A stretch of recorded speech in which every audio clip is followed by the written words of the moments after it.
Reviving an old machine with a new carburetor is one of the most rewarding feelings for anyone into DIY. In this video, we will show how to replace the carb on a Stihl MS170 or MS180 with a quality Hipa replacement. Tools needed for this job are an 8mm socket or nut driver, a Torx 25-bit, a pick, and a flat screwdriver. Begin by removing the top cover, and then remove the airbox by removing the two 8mm nuts and pulling it off.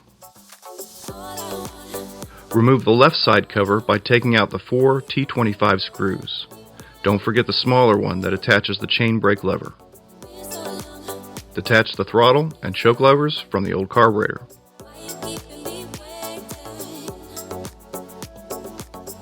Remove the choke lever completely to get it out of the way. Detach the run-stop lever by inserting a screwdriver under it and lifting carefully. It can then be moved to the side. Pull the carburetor off its studs and remove it as a unit with the fuel tank.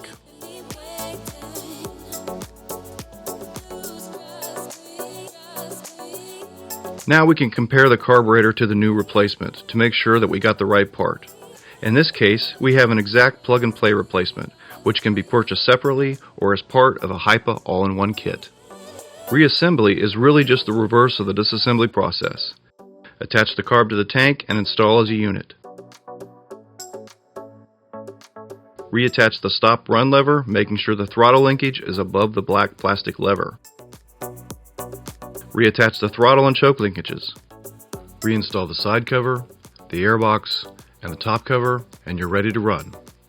If you like this kind of short and to the point how-to video, consider subscribing and hitting the bell notification below. Hipa has a full line of parts and accessories for your small machines, including our exclusive all-in-one kits.